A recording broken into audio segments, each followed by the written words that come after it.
नगर पंचायत छुरिया में जो 100 दुकान बनी थी, वो 100 दुकान को बनने के बाद 3-3 लाख और 4-4 लाख रुपए में अध्यक्ष के द्वारा बेच दिया गया था। लेकिन मुद्दा तो यही है ना कि जो 100 दुकानें हैं उससे जो पीड़ित है व्यक्ति, जिनको मिलना है, जो योग्य है, उनको तो न्याय मिला नहीं है अब तक। तो जो पीड़ित है उस व्यक्ति के लिए कोई निराकरण अभी तक नहीं हुआ। अगर आप अध्यक्ष बन के आते हैं तो क्या इसका सोल्यूशन होगा? एक मैसेज ये जाता है, हमारा राज पार्टी आदिवासियों की पार्टी। अनिकेत जी, मनभावन उइके जो है आदिवासियों का वोट नहीं काटेंगे। मनभावन उइके जीत के आ रहा है, मनभावन उइके की जीत तय है। नमस्कार साथियों, स्वागत है आप सभी का मुखर मितान में। नगरीय निकाय चुनाव की बिगुल बज चुकी है और छत्तीसगढ़ में अभी नगर पंचायत, नगर निगम पालिका और सभी जगहों पर चुनावों की शुरुआत हो चुकी है। और इसी में हम आज आप पहुंचे हैं छुरिया नगर पंचायत में, जहां पर इस बार चुनाव में अध्यक्ष पद के लिए 4 दावेदारों ने अपनी पेशकश की है। उन्हीं में से एक जो उम्मीदवार हैं श्री मनभावन सिंह उइके जी, जो हमर राज पार्टी से चुनाव लड़ रहे हैं। पहली बार इस पार्टी ने नगर पंचायत चुनाव में अपना प्रत्याशी उतारा है और सीधा अध्यक्ष पद के लिए। हमने विधानसभा चुनाव में देखा हुआ था कि हमारा राज पार्टी ने अपनी शुरुआत की थी और उसको जारी रखते हुए आज नगर पंचायत में एक प्रत्याशी के रूप में मनभावन श्री उइके जी को उतारा गया है। स्वागत है आपका मनभावन जी हमारे चैनल में। और आज हम जानेंगे कि नगर पंचायत अध्यक्ष पद के लिए आपने दावेदारी पेश की है, तो क्या वे मुद्दे हैं और क्या ऐसी आवश्यकता आन पड़ी है कि आज आपको और आपकी पार्टी को सीधा अध्यक्ष पद के लिए एक प्रत्याशी चुना गया है। और छुरिया नगर में क्या आपके मुख्य उद्देश्य रहेंगे जिसको लेकर आप आगे बढ़ रहे हैं और चुनाव में उतरे हुए हैं? अनिकेत जी, नगर पंचायत छुरिया वर्ष 2008-9 में जिसका गठन हुआ और तब से लगातार कांग्रेस का अध्यक्ष इस नगर पंचायत में रहा है। और अभी वर्तमान में पिछले 1 वर्ष में भाजपा की सरकार में भी 1 वर्ष कार्यकारी अध्यक्ष भाजपा की भी रही है। और इन पूरे वर्षों में भ्रष्टाचार कूट-कूट के इनके द्वारा किया गया और भ्रष्टाचार ऐसा किया गया कि मतलब पूरा छुरिया और छुरिया की जनता उसको गली चौक चौराहों में मतलब बोल रही है कि जैसे आप कॉम्प्लेक्स की बात को देख लो और कॉम्प्लेक्स में ताला लगा हुआ है। नगर पंचायत कर्ज में डूबी हुई है। नगर पंचायत कॉम्प्लेक्स बनाने के लिए बैंक से 50 लाख रुपए का कर्ज लिया हुआ है।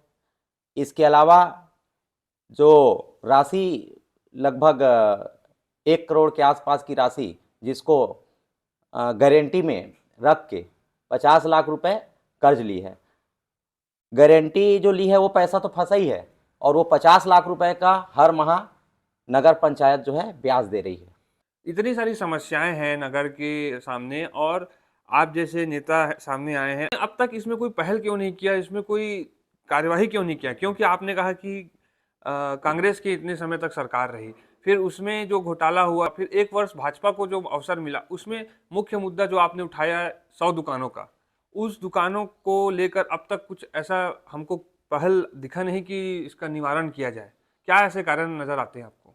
अनिकेत जी, ये बहुत ही मीडिया में चर्चा का विषय रहा।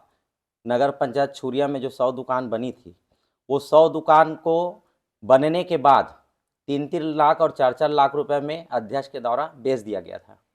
और ये खूब चर्चा हुई, ये भ्रष्टाचार पूरा प्रदेश स्तर तक मतलब मामला बना। और इसी नगर पंचायत में जो अध्यक्ष थी राजकुमारी सिन्हा जी, उनके द्वारा इस दुकान को बेचने का आरोप लगा। ये आरोप अभी सिद्ध हुआ है कि नहीं हुआ है? आरोप सिद्ध इसलिए बोल सकता हूं मैं क्योंकि भाजपा के पार्षद और कांग्रेस के पार्षद दोनों मिलकर राजकुमारी सिन्हा को हटाए थे। जी।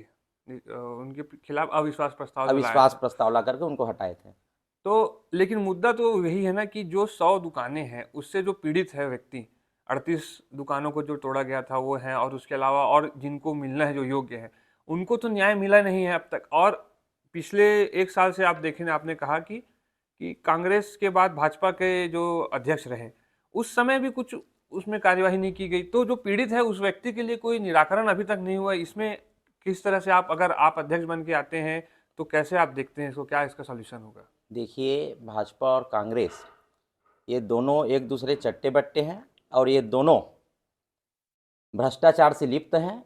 ये दोनों दल के अध्यक्ष बने और ये सिर्फ भ्रष्टाचार करने के लिए बने, अपनी जेब भरने के लिए बने। और मैं नगर पंचायत अध्यक्ष बन के आऊँगा तो निश्चित ही मतलब इस 100 दुकान का निराकरण होगा। और इसलिए बोल सकता हूँ मैं क्योंकि ये स्टे मैं ही लगाया हूँ। और स्टे मैं इसलिए लगाया वो दुकान को मेरे को बचाना था। वो दुकान बिक गई थी। हम्म। मजबूरन अध्यक्ष को जिनसे पैसा मतलब वसूली किया गया था वो पैसा जो है उनको वापस करना पड़ा, तब वो जा कर के आज 100 दुकान बचा हुआ है। तो एक तो मुख्य मुद्दा 100 दुकान हो गए जी। हैं, उसके अलावा ऐसे क्या आपको दिख रहे हैं मुद्दे जिनको लेकर आप चुनाव में उतरे हुए हैं और छुरिया की जनता आपको चुनकर लाएगी? आपको क्या लगता है क्या कारण होंगे? बड़ा मुद्दा है पट्टे का, सबसे मुख्य मुद्दा पट्टे का है। यहाँ जो 60 साल 70 वर्ष से जो लोग रहे हैं, निवासरत हैं, उनको आज तक पट्टा नहीं दिया गया है, और वो पट्टा से वंचित लोग आवास से वंचित हो रहे हैं और बहुत सारे ऐसे योजनाओं से वंचित हो रहे हैं सिर्फ पट्टा की वजह से। अगर वो पट्टा मिल जाता है, बड़ा ही मुद्दा है ये, अगर पट्टा मिल जाता है उनको तो उससे बड़ा मतलब उनका कोई हल नहीं होगा। और मैं पट्टे के लिए काम करूँगा, क्योंकि उसका भी एक नियम है। पट्टे के लिए हम शासन से लड़ाई करना पड़ेगा, क्योंकि पट्टे की मांग प्रशासन से ही करना होगा, शासन से करना होगा, ताकि उसका एक सर्वे हो। क्योंकि ज़मीन, यहाँ की जो ज़मीन है या तो आबादी में है और या तो वो घास भूमि में है, और पूर्व में घास भूमि में लगभग 57-58 लोग को पट्टा दिया जा चुका है। बाकी जो बचे थे उनको आज तक पट्टा नहीं मिला है, तो हम उसी को आधार बना करके वो पट्टे की मांग करेंगे और उनको पट्टा दिलवाएंगे। बिल्कुल। तो एक और बात आती है आपके पार्टी को लेकर हम करेंगे कि लोगों में जो मैसेज जाता है, और हम नागवंशी जी से भी हम आगे इस पे चर्चा करेंगे, फिलहाल आपसे भी करते हैं। एक मैसेज ये जाता है, हमार राज पार्टी आदिवासियों की पार्टी है। इसमें अन्य जो समाज के लोग हैं, जाति के लोग हैं, उनको थोड़ा कम आंका जाता है और मुख्य रूप से जो धारा आती है आदिवासी की, उनको गिना जाता है। इसको आप किस दृष्टिकोण से देखते हैं और क्या कहना चाहेंगे? देखिए अनिकेत जी, ये पार्टी कोई एक समाज का नहीं होता है, और ये पार्टी हमारा जो गठन हुआ है हमर राज पार्टी, ये हमर राज का मतलब यही है कि हम सब, और हम सबको मिल करके, और हम सब मिल करके ही वो पार्टी बनी। और प्रदेश में हमारे जैसे डरसेना जी हैं, साहू जी हैं, बहुत सारे ऐसे हमारे टीम में हैं जो सब समाज के हैं। और लोग को ये धारणा से हटना चाहिए कि ये पार्टी सिर्फ एक ही, हम तो अभी नगर पंचायत में सभी समाज को पार्षदों के लिए टिकट देने वाले थे, फिर क्यों लेकिन ऐसा नहीं हुआ? वही बता रहा हूँ मैं। लेकिन प्रशासन के द्वारा उसको चाल बोला जाए या भाजपा की सरकार की चाल बोला जाए, वो तो अध्यक्ष जैसे पद के लिए बाल्टी के जो चुनाव चिन्ह है उनको हटा दिया गया था, जिसके लिए आदरणीय नागवंशी जी ने चुनाव आयोग में लेटर दिया, और उसके 2 दिन बाद तब जा करके अध्यक्ष पद के लिए, सिर्फ अध्यक्ष पद के लिए वो बाल्टी का चुनाव चिन्ह आया, लेकिन पार्षदों को वो चुनाव चिन्ह नहीं दिया गया। लेकिन जन चर्चा ये है ना गांव में कि मनभावन चुनाव में उतरे हैं तो वो आदिवासियों का वोट काटेंगे करके, ये बहुत बड़ी एक लोगों के लिए, जो प्रत्याशी उनके लिए समस्या बनी हुई है। उनको सिर्फ यही नज़र आ रहा है कि आप आदिवासी जो वोटर्स हैं उनको अपने ओर कैप्चर करेंगे। अनिकेत जी, मनभावन उइके जो है आदिवासियों का वोट नहीं काटेंगे। मनभावन उइके जीत के आ रहा है, मनभावन उइके की जीत तय है। मनभावन उइके उस स्तर पे मेहनत कर रहा है, और गरीबों के साथ हम अन्याय होने नहीं देंगे। हम अगर जीत के आते हैं तो गरीबों को लेकर के और उनकी समस्याओं को ख़त्म करने का पूरा प्रयास करेंगे। और सिर्फ वोट काटने के लिए मनभावन उइके यहाँ पर नहीं आया है, मनभावन उइके जीतने के लिए आया है और नगर विकास करने के लिए आया है। तो मनमोहन जी, मैं आपसे जानना चाहूँगा कि छुरिया की जनता क्यों आपको अध्यक्ष पद के रूप में चुनकर लाएगी? क्यों आपको वो अध्यक्ष बनाना चाहेगी? क्या कारण होंगे? अनिकेत जी, कारण यही है, जनता जो है समझदार हो चुकी है, और जनता ये जानती है उनको अगर काम पड़ेगा आधी रात में भी तो मेरे दरवाजे तक आ सकते हैं, मेरे घर आ सकते हैं, अंदर घुस सकते हैं, सब कुछ कर सकते हैं। लेकिन अन्य और जो प्रत्याशी हैं वो कौन से परिवार से हैं, क्या है, ये सब पूरा छुरिया जानती है उसके घर। आप रात में तो क्या, दिन में भी जाने के लिए उनको सोचना पड़ेगा, और मैं उनके लिए काम करूँगा, उनके साथ जाऊँगा। बिल्कुल। तो आपने कुछ ऐसा तैयार रखा है कि आते ही आप क्या पहले काम करेंगे और क्या आपके एक वर्क प्लान होंगे, कुछ आपने तैयार करके रखा है नगर पंचायत छुरिया के लिए? मेरी सोच है सबसे पहले ये जो दुकान आवंटन का मामला है उसको अपन क्लियर करेंगे। युवाओं के लिए जो रोज़गार है उनका जो अवसर है वो देंगे। ऑलरेडी हमारे युवाओं को जब दुकान मिल जाएगी, प्रभावितों को दुकान मिल जाएगी जो आज सड़क पे है, रोड पे है, तो वो उनको दुकान जब मिल जाएगा तो रोज़गार के अवसर ऐसे ही खुल जाएंगे। और दूसरी बात, पट्टा का जो प्रमुख समस्या है छुरिया का, वो पट्टा के लिए हम लड़ाई लड़के पट्टा उनको दिलाएंगे, और पट्टा ताकि मिले और उनका आवाज़ बन सके फिर। बिल्कुल। तो ये जो मुद्दे हैं, अगर आप ये अध्यक्ष नहीं भी बनते हैं तो ये मुद्दे तो आप उन पे तब भी लड़ सकते हैं, और क्या उस समय भी आप लड़ते हुए नजर आएंगे हमें? मैं पहले भी, मैं कुछ भी नहीं हूँ तब भी मतलब लोग मेरे पास आते हैं उनकी अपनी समस्या लेकर के, और उनकी समस्याओं को मैं दूर करता हूँ। अभी तक सेवा करते आया हूँ और मुझे उसका प्रतिसाद मिलने वाला है, मुझे विश्वास है। और आगे भी वो लोग मेरे अपनी समस्या लेके मेरे साथ आएंगे और मैं उनका काम करूँगा। मैं परिणाम जो भी हो, सेवा करते आया हूँ, करते रहूँगा। बिल्कुल। तो मेरे साथ हमार राज पार्टी के राष्ट्रीय महासचिव श्री विनोद नागवंशी जी भी मौजूद हैं। स्वागत है आपका। जोहार। और आप छुरियानगर पंचायत में मनमोहन सिंह उइके जी के प्रचार के लिए आए हुए हैं। तो आज हम आपसे भी जानना चाहेंगे कि जो हमार राज पार्टी का जो गठन हुआ है, पिछले चुनाव में हमने देखा, विधानसभा चुनाव में, और वहाँ आप अध्यक्ष पद के लिए आज आपने मनमोहन सिंह को चुना है नगर चुनाव में। तो क्या आपके एजेंडा में है, क्या आप सोच के साथ आगे बढ़े हैं और नगर पंचायत के चुनाव में भी आपने प्रत्याशी खड़ा किया हुआ है? देखिए, हमार राज एक बहुत कॉमन शब्द है, चाहे जाति में कहो, व्यवस्था में कहो, राज शब्द हमारे यहाँ बड़ा कॉमन है। राज मतलब वो राजतंत्र नहीं, राज मतलब स्थान होता है, उस पर प्रशासन नियंत्रण के साथ साथ आपसी समझौता, ये हमारा राज है। ये संघर्ष से बना हुआ ऐसा पार्टी है। नया राज्य बनने के बाद संसाधन से परिपूर्ण छत्तीसगढ़ को जब गरीब, आदिवासी, अनुसूचित ऐसे नवाजा गया, तो लोग आज तक विकास क्यों नहीं कर पाए? सरकार दावा करती है यहाँ का हर तीसरा व्यक्ति आदिवासी, जो लोग सोचते हैं कि आदिवासी पार्टी हुआ, उन्होंने संघर्ष किया क्योंकि उनका अधिकार छिनाया। बाकी लोग संघर्ष क्यों नहीं किए हम नहीं जानते, लेकिन यहाँ के ओबीसी, एसटी, एससी और लोकल जो समाज है लगातार अपने अधिकार सम्मान के लिए संघर्ष कर रहा है। रायपुर में कभी हमने संघर्ष सुना नहीं, बिलासपुर में नहीं सुना, आनंदपुर से।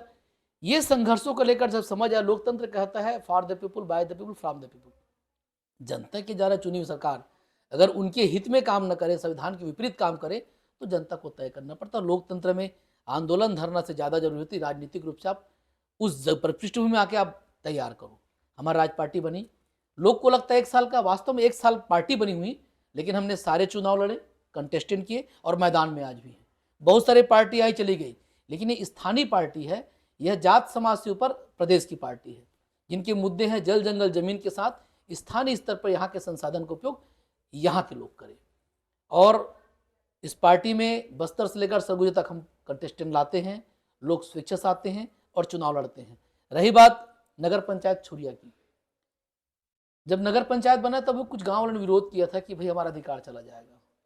ठीक है, नगर पंचायत बन गया, विकास हुआ, लेकिन आज जो हम देख रहे हैं स्थिति को, एक अच्छा लगा कि क्योंकि जंगल बेल्ट से लगा हुआ तो साफ सफाई फिर भी अच्छा है बाकी जगह से, लेकिन लाइट की व्यवस्था, प्रशिक्षण की व्यवस्था, जो स्किल डेवलपमेंट होता है, महिलाओं के लिए अलग से भवन, और जो नगर पंचायत बनने के बाद जो नगरीय निकाय के रूप में जाना चाहिए विकास, उसमें आज भी अछूता दिखता है। लगा सरकार कांग्रेस बीजेपी की रही, लेकिन उन्होंने कभी भी स्थानीय स्तर को डेवलप करने का प्रयास किया, मुझे ऐसा कभी लगा नहीं। निवेदन करो तो प्रत्याशी दिल्ली से तय होता है राष्ट्रीय पार्टियों का, कभी रायपुर से, कभी भी किसी को बिलाक बैठा देंगे। न वो जन से जुड़ा है, ना जनमानस जुड़ा है, जन समस्याओं जुड़ा है। उनका एक अपना लॉबी होता है, कोई ठेकेदार प्रमोट करता है, कोई व्यवसायी प्रमोट करता है, और अल्टीमेटली हर चीज को व्यवसायिक दृष्टिकोण देखते हैं। हमारा राज पार्टी राजनीतिक रूप से और संवैधानिक रूप से उन समस्याओं को लेकर चलेगा जिससे प्रदेश के सांसद स्थान के हो। नगर पंचायत छुरिया नांदगांव की बात करूं, आप ध्यान दोगे, लगातार आंदोलन किए, सभी समाज ने आंदोलन किया, जागृत जगह है, लेकिन राजनीतिक सोच के अभाव के चलते हम पिछड़ेपन में रहे। आज मनमोहन सिंह उइके जी जिलाध्यक्ष बने, 1 साल से जिलाध्यक्ष है। इन्होंने विधानसभा करवाया, लोकसभा कराया। इनका चरित्र, इनका ड्यूटी, इनका स्थानीय जुझारूपन, ये उनको तय किया कि ये अध्यक्ष बन सकते हैं। और यहाँ की जब जनता से पूछा गया एक कॉमन चेहरा कौन सा है, तो अनायास मनमोहन सिंह उइके जी का नाम आया। और हम एक सर्वे भी किए कि कौन अच्छा हो सकता है। संसाधन आजकल चुनाव के तरीका बदल गए, लेकिन अगर जनता ठान ले तो किसी भी अध्यक्ष बना सकते हैं। बिल्कुल। और मनमोहन उइके जी का नाम अनायास सामाजिक रूप से यहाँ के क्षेत्र रूप से जुड़ क्या है, इसलिए हम नगर पंचायत छुरिया एक मजबूती के साथ मजबूत प्रत्याशी दिए हैं। एक जो सवाल मैंने मनमोहन जी से भी किया था, आप चूंकि राष्ट्रीय महासचिव हैं, आपका जो दृष्टिकोण होगा वो पूरे बड़े लेवल का होगा, तो मैं वही सवाल फिर से आपसे दोहराना चाहूँगा कि ऐसा क्यों बार बार लोगों के माइंडसेट होता है कि हमारा राज पार्टी मतलब आदिवासी पार्टी, और उसी नज़रिए से देखा जाता है कि सिर्फ आदिवासियों की पार्टी है, जबकि आप दावा कर रहे हैं मनमोहन जी से भी चर्चा में उन्होंने बताया कि ये सभी जातियों, सभी समाज और सभी वर्गों को लेकर आगे बढ़ने के क्यों ऐसा दृष्टिकोण तैयार कर दिया गया कि इसको आदिवासी से ही जोड़ा जा रहा है। जब राज करने की कोई नीति बनती है तो आरोप प्रत्यारोप अवश्यंभावी है। दूसरा, हमने तो कभी नहीं कहा बीजेपी मरवाड़ी पार्टी है कि बामन का पार्टी है कि कांग्रेस को कहा। कोई न कोई व्यक्ति बनाया होगा ना, उनको महसूस हुआ होगा ना। अगर इस प्रदेश में आदिवासी बहुल था, आदिवासी बहुल मतलब आदिवासी अंचल भी थे, तो यहाँ की समस्याओं को लेकर पार्टी बनाया तो बहुत लोग पेट में दर्द होता है। बड़े वोटर्स अगर पार्टी बना लिए, लेकिन कभी भी पार्टी देश के संविधान में निर्वाचन आयोग जाति धर्म के नाम से पार्टी नहीं बनाता। पहली बात तो पहला तो उनका आरोप लगाने में मिथ्या है। कोई पार्टी जाति धर्म से बनता ही नहीं है, वो तो सामान्य बनता है, लोकतंत्र से बनता है। दूसरा डर उनको ये है कि स्थानीय लोग जाग गए, वोटर्स जाग गए, वो पार्टी बना ली तो उनका क्या होगा, वो भय में वो लोग करते हैं। एक शब्द और सुनिएगा, बचपन से आप घर में चर्चा करो, राजनीति गंदी है। कौन लोग बोलते हैं? जो राजनीति में फल फूल रहे हैं। इसका तोड़ है ये, वैचारिक क्रांति है ये मॉडर्न पॉलिटिक्स जो कहते हैं आने वाला, उसका है कि जो बड़े वोटर्स हैं, जो प्रभावित लोग हैं, वो अपने लिए तय करेंगे जो लोकतंत्र की परिभाषा रहा है, जो शुरू में था। अभी कारपोरेट घरानों ने बदल दिया, नेताओं का विचार, नेताओं का विचार बचा नहीं है, फाइनेंसर लोग तय करते हैं। तो यह पार्टी कोई मिथक अगर है तो निकेत जी आपके मीडिया के माध्यम बता दूं, दिल्ली में हमारा जो प्रदेश पार्टी है वहाँ तो ट्राइबल है ही नहीं। उड़ीसा में है, सबको लेकर चले हैं। हमारा प्रत्याशी सुदीप श्रीवास्तव जी रहे लोकसभा का, जो सुप्रीम कोर्ट वकील है जाना माना। रानी गौर मैडम है अभी नगर पालिका बालोद में, सामान्य जाति से है। तो ये विचार पे है ना, कुछ लोग एक संभावित लोग को देते हैं और ट्राइबल मतलब आरक्षित जगह देते हैं। अगर ऐसा देखा जाए तो कांग्रेस में 30 विधायक ट्राइबल थे, तो क्यों ट्राइबल पार्टी नहीं बोले उसको? नागवंशी जी, विचार की बात कही आपने, तो एक फाइनल हम समअप करें कि जो हमार राज्य पार्टी के जो विचारधारा है वो किस आधार पे बेस है, उसको थोड़ा मुझे बताइए, दर्शकों को भी बताइए, ताकि ये जो मिथक की हम बात कर रहे हैं आदिवासी से कनेक्शन की, वो थोड़ी सी भ्रांति जो दूर हो हमारी। निकेत जी बढ़िया प्रश्न किया, ये आपके माध्यम से मैं जनता को बताना चाहूँगा। हमार राज्य पार्टी एक भाव के साथ वैचारिक रूप से अपनी स्थानीय को सुदृढ़ करने के लिए बना पार्टी है। और सभी पार्टी जब बात करती स्थान के विकास की बात करती है, चाहे बीजेपी हो, कांग्रेस हो, कोई पार्टी हो, भाई जहाँ से वोट लेगा उसकी विकास बात करेगी ना। लेकिन बनने के बाद वो पार्टी पता नहीं कारपोरेट की बात करती। तो हमार राज पार्टी, राज के नाम से, हमर के नाम से अपनापन। अगर नगर पंचायत छुरिया की बात है, यहाँ की जनता जिनको चुनेंगे उनको बनाएंगे। इसके पहले हमारा विधानसभा प्रत्याशी ललिता दीदी चुना गया था, यहाँ के जनता ने चुना, जिनकी बहुसंख्यक उनसे चुनवाए। इसी कुछ लोगों को पीड़ा होता है कि बड़े जनसंख्यक लोग तय करते हैं तो पार्टी आदिवासी नहीं है। नहीं, हमारे प्रत्याशी सभी समाज के रहे हैं और लोकतंत्र में जाति से कोई पार्टी नहीं बनता। हमारा राज पार्टी का विश्वास है स्थानीय संसाधन, स्थानीय लोग, स्थानीय विकास। हम उन सब के विचारों के साथ उन सब के विकास के लिए एक नया आयाम गढ़ेंगे।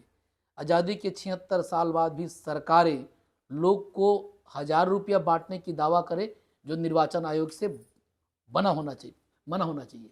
आवास बांटने की बात करें तो 70 साल में विकास किसके किया आपने कि आज भी आपको वही बांटना पड़ रहा है? हर साल राशन कार्ड बनवा रहे हो, हर साल आवास बांट रहे हो, हर साल पेड़ लगा रहे हो। इनकी समीक्षा करने के लिए हमारा राज्य पार्टी, आज हम दावा कर रहे हैं 1 साल पार्टी हुआ, हम लोकसभा विधानसभा 5 चुनाव लड़े, आवाज छुरिया में नगर पंचायत अध्यक्ष हमारा होगा। ये हमारा दावा है, नहीं विश्वास, अटल विश्वास है।